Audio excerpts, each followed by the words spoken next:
Hello students, welcome back on Eduprince academy. इस video में हम सेल इंटीरियर के बारे में पढ़ेंगे। सेल के बेसिक पार्ट्स क्या होते हैं, क्या फंक्शन है उनका, वो देखेंगे। नेक्स्ट पार्ट के अंदर हम सेल ऑर्गेनेल्स की स्टडी करेंगे डिटेल के साथ। सबसे पहले स्टार्ट करने से पहले अगर याद हो, रिवीजन थोड़ा करेंगे कि सेल होता क्या है। तो सेल क्या था? सेल यूनिट है, लाइफ का फंडामेंटल यूनिट है, जो कि स्ट्रक्चरल भी है और फंक्शनल भी है। मतलब स्ट्रक्चर में भी सबसे छोटी यूनिट क्या है? सेल। और जो कि फंक्शन भी करते हैं, तो फंक्शनल यूनिट भी सबसे छोटी क्या है? सेल है। ठीक है। सेल में 3 बेसिक पार्ट होते हैं। हर सेल के अंदर, मोस्ट ऑफ द सेल में 3 बेसिक पार्ट होते हैं। कौन कौन? एक प्लाज्मा मेम्ब्रेन, सबसे पहले जो आउटर कवरिंग होती है, चीजों को आने जाने में क्या कंट्रोल करती है, चीजों के आने जाने को, सेल के अंदर कौन जाएगा कौन आएगा। ठीक है। सेकंड साइटोप्लाज्म होता है, जो उसके अंदर एक लिक्विड फिल रहता है, जिसके अंदर सारी लाइफ प्रोसेस कंटिन्यू चलती रहती हैं। जो भी रिएक्शंस हो रही हैं साइटोप्लाज्म में ही होती हैं। थर्ड सबसे मेन ऑर्गन जो सेल ऑर्गेनल है, सेल में क्या होता है? न्यूक्लियस होता है कि नहीं। जैसे हमारी बॉडी का जो ब्रेन किसको कहा जाता है? ब्रेन हमारा कंट्रोल सिस्टम है। कंट्रोल सिस्टम है कि नहीं बॉडी का? ऐसी कंट्रोल सिस्टम सेल का क्या होता है? न्यूक्लियस। तो सेल में न्यूक्लियस को ब्रेन ऑफ द सेल भी कहा जाता है। ठीक है। चलिए इसको हम स्टार्ट करते हैं। सबसे पहले क्या है? Most cell have 3 basic part. जैसा कि बताया कि ज्यादातर सेल्स में, सभी सेल्स में, ऑलमोस्ट सभी सेल में, मोस्ट ऑफ द सेल में 3 बेसिक पार्ट होते हैं। सबसे पहला सेल मेम्ब्रेन। ठीक है। अभी नाम याद रखो, उसके बाद हम और देखेंगे। जो बताया वही है। सेल मेम्ब्रेन, साइटोप्लाज्म और न्यूक्लियस। ठीक है। सबसे पहले सेल मेम्ब्रेन क्या है? इसको प्लाज्मा मेम्ब्रेन भी कहते हैं। इसका एक नाम और है सिलेक्टिवली परमिएबल मेम्ब्रेन। क्या नाम है? सिलेक्टिवली, अगर यहाँ पे हम इसको लिखें, सिलेक्टिवली परमिएबल और मेम्ब्रेन। ठीक है। सिलेक्टिवली परमिएबल मेम्ब्रेन क्यों है सिलेक्टिवली परमिएबल मेम्ब्रेन? अभी देखते हैं। सबसे पहले सेल मेम्ब्रेन क्या है? Thin outer covering of the cell है। क्या है? एक थिन आउटर कवरिंग है सेल के आसपास की, जो क्या करती है? सेल को बाहर के इन्वायरमेंट से सेपरेट करती है। क्या करती है? सेपरेट करती है। जैसे कि दीवाल क्या है? रूम को सेपरेट करती है कि नहीं इन्वायरमेंट से, ऐसी सेल मेम्ब्रेन सेल को सेपरेट करती है। सारी जो सेल के अंदर जो जो चीजें हैं उसको एनवायरनमेंट से सेपरेट करके रखती है। ठीक है। It protect the cell, cell को प्रोटेक्ट भी करती है एंड कंट्रोल करती है क्या अंदर जाएगा, क्या सेल के बाहर जाएगा। अब ये कंट्रोल करती है क्या सेल के अंदर जाएगा क्या बाहर जाएगा, मतलब कुछ चुनिंदा चीजों को अंदर जाने देती है, सबको नहीं, और कुछ चीजों को बाहर जाने देती है, सबको नहीं। इसीलिए मतलब सिलेक्ट करके, सिलेक्टिवली तरीके से जाने देती है, इसलिए इसको बोलते हैं सिलेक्टिवली परमिएबल मेम्ब्रेन। क्या?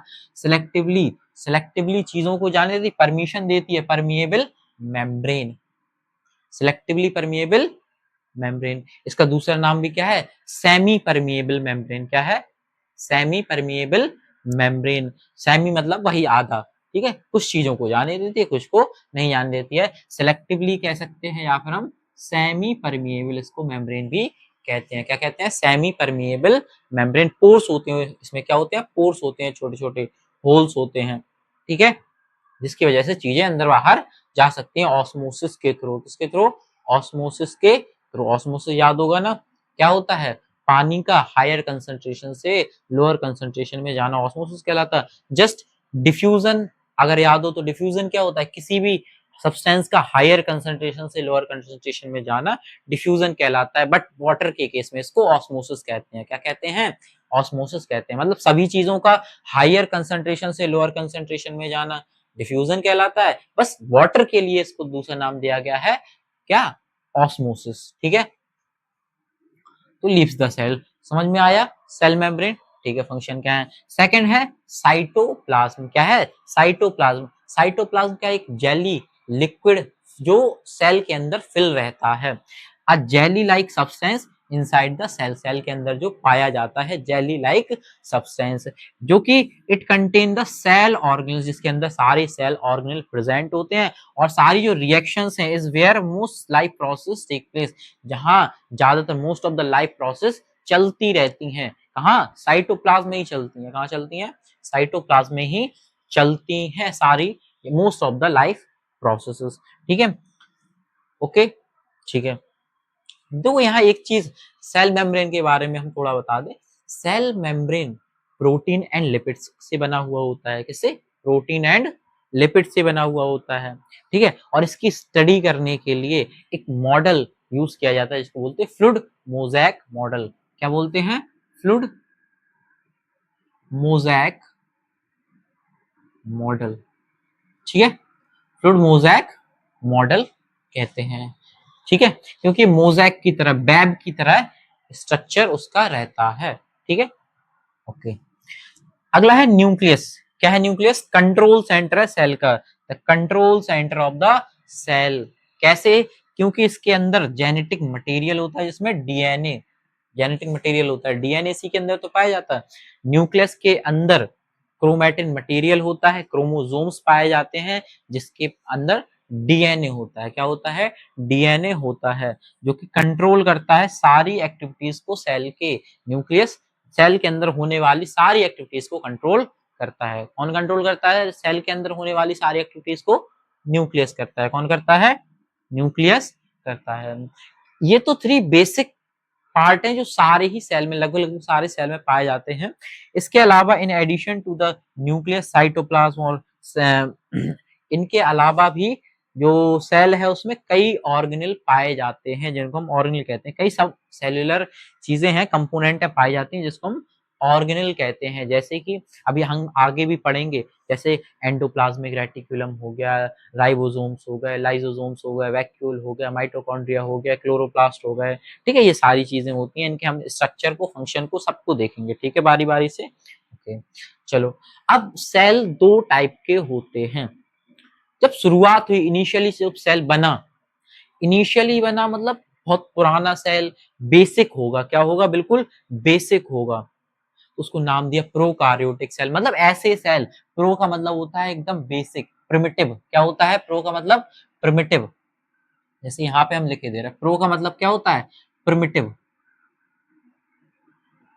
और कार्योट का मतलब, कार्योटिक है ना इसमें, तो कार्योट्स होता है। कार्योट का मतलब होता है न्यूक्लियस, जिसका न्यूक्लियस प्रिमिटिव हो। क्या हो? प्रिमिटिव हो, मतलब उसमें कोई भी मेम्ब्रेन ना हो। क्या? मेम्ब्रेन बाउंड न्यूक्लियस ना हो, ठीक है, ठीक है।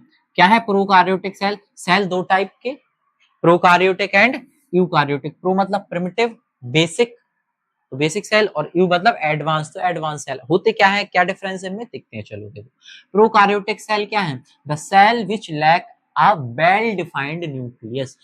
जिन सेल में वेल डिफाइंड न्यूक्लियस नहीं होता है। वेल डिफाइंड का मतलब क्या है?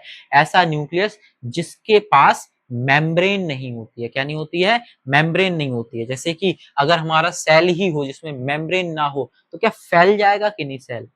कोई चीज अगर किसी कंटेनर में रखी हुई है, कंटेनर हटा दो तो वो चीज फैल जाएगी कि नहीं? ऐसे ही न्यूक्लियस में मेम्ब्रेन नहीं होगी तो उसके अंदर का जो मटेरियल है, ठीक है, क्रोमेटिन मटेरियल जो भी है वो फैल जाएगा। तो ऐसे सेल जिनके पास वेल डिफाइंड न्यूक्लियस नहीं होता है, जिनमें मेम्ब्रेन नहीं होती है, जिनके न्यूक्लियस में, ठीक है, वेल डिफाइंड न्यूक्लियस नहीं होता है, और मेम्ब्रेन बाउंड ऑर्गेनेल्स भी होते हैं ना तो वेल डिफाइंड न्यूक्लियस होता है, ना ही मेम्ब्रेन बाउंड ऑर्गेनेल्स होते हैं, ठीक है। ऑर्गेनेल्स में भी मेम्ब्रेन नहीं होते हैं। ऐसे सेल्स को बोलते हैं प्रोकार्योटिक सेल। प्रो मतलब प्रिमिटिव, याद रखना, प्रो मतलब प्रिमिटिव, बेसिक एकदम, ठीक है। शुरुआत में हालांकि सबसे पहले प्रिमिटिव ही बने होंगे, सेल बने होंगे कि नहीं, और अभी भी कुछ सेल ऐसे होते हैं, ठीक है। इन these cells most cellular activities take part directly in cytoplasm। अब देखो मेम्ब्रेन नहीं है, मेम्ब्रेन नहीं है, साइटोप्लाज्म सभी सेल में पाया जाता है। मेम्ब्रेन नहीं है तो जो उसका मटेरियल है वो साइटोप्लाज्म में ही होगा। तो जो रिएक्शंस हैं, ज्यादातर लाइफ प्रोसेस है वो साइटोप्लाज्म में ही कंडक्ट होती हैं, चलती हैं, ठीक है। सेलुलर एक्टिविटीज साइटोप्लाज्म में टेक पार्ट होती हैं। अगला है यूकार्योटिक सेल। यू मतलब एडवांस, प्रिमिटिव से एडवांस है, मतलब न्यूक्लियस भी वेल डिफाइंड होगा और सेल ऑर्गेनेल भी मेम्ब्रेन बाउंड होंगे, ठीक है। तो क्या है eukaryotic cell? The cell which have well defined nucleus. ऐसे सेल जिनका न्यूक्लियस वेल डिफाइंड हो। क्या हो? वेल डिफाइंड हो, मतलब उसके न्यूक्लियस में मेम्ब्रेन हो, वेल डिफाइंड हो, ठीक है। एंड मेम्ब्रेन बाउंड ऑर्गेनेल्स, और ऑर्गेनेल्स भी मेम्ब्रेन बाउंड हो। क्या हो?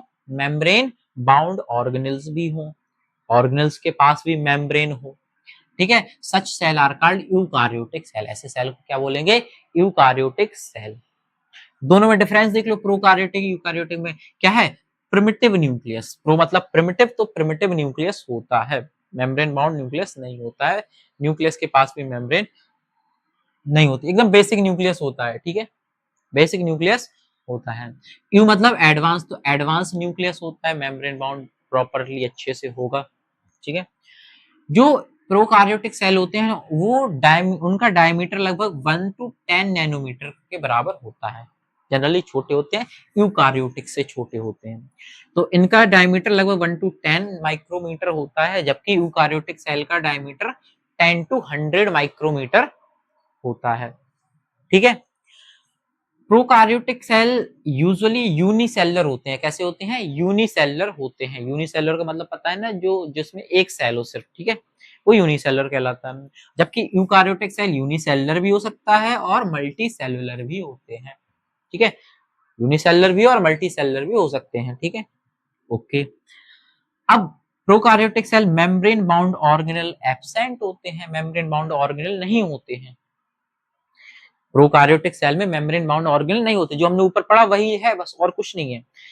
यूकार्योटिक में मेम्ब्रेन बाउंड ऑर्गेनेल प्रेजेंट होते हैं membrane bound organelles, membrane bound nucleus absent, prokaryotic में वही तो है, डेफिनेशन से क्या लिखा है, वेल डिफाइंड न्यूक्लियस नहीं होता है प्रोकार्योटिक में, तो मेम्ब्रेन बाउंड न्यूक्लियस एब्सेंट होता है, जबकि यूकार्योटिक में मेम्ब्रेन बाउंड न्यूक्लियस प्रेजेंट होता है, क्या प्रेजेंट होता है। अच्छे से याद रखना दोनों के बीच में डिफरेंस अगर कभी है तो ऐसे करके आप डिफरेंस लिख सकते हो, पेपर में क्वेश्चन पूछा जाए what is the difference between prokaryotic and eukaryotic cell, तो आप इस तरीके से कुछ पॉइंट्स को लिख सकते हो, इन पॉइंट्स को लिख सकते हो, ठीक है। याद रहना चाहिए प्रोकार्योटिक क्या है, जिनका न्यूक्लियस वेल डिफाइंड नहीं है, प्रोकार्योटिक प्रिमिटिव है न्यूक्लियस, यूकार्योटिक जिनका न्यूक्लियस एडवांस है, वेल डिफाइंड न्यूक्लियस है, सेल ऑर्गेनेल भी मेम्ब्रेन बाउंड है यूकार्योटिक में, प्रोकार्योटिक में मेम्ब्रेन बाउंड ऑर्गेनेल्स नहीं है। तो इस वीडियो के लिए इतना ही। अब नेक्स्ट आपको कौन सा पार्ट चाहिए आप कमेंट कीजिए, हालांकि हम सेल ऑर्गेनेल्स को लेके आएंगे, ठीक है, सेल ऑर्गेनेल्स के बारे में डिटेल में हम स्टडी करेंगे अगले पार्ट्स के अंदर, क्या क्या सेल ऑर्गेनेल्स है जो हमने नाम बताए थे ना, ईआर एंडोप्लाज्मिक रेटिकुलम, इसमें सॉफ्ट ईआर भी है, रफ ईआर भी है, गोल्गी बॉडी हो गई, गोल्गी apparatus हो गया, वैक्यूल, न्यूक्लियस के बारे में भी और डिटेल में स्टडी करेंगे, ठीक है, डिटेल में पढ़ेंगे, ठीक है, और इसके बाद उसके स्ट्रक्चर के साथ सबका स्ट्रक्चर होगा साथ में, ठीक है, जो जो सेल ऑर्गेनेल है उसके बाद आती जाएगी, ठीक है। कोई डाउट अगर हो तो कमेंट सेक्शन में बताइएगा। हाँ, नेक्स्ट पार्ट की नोटिफिकेशन के लिए चैनल को जरूर सब्सक्राइब कर लेना, अगर नहीं किया है तो, कर लिया है तो बहुत अच्छी, ठीक है, नहीं किया है तो कर लेना, वीडियो को लाइक भी कर देना।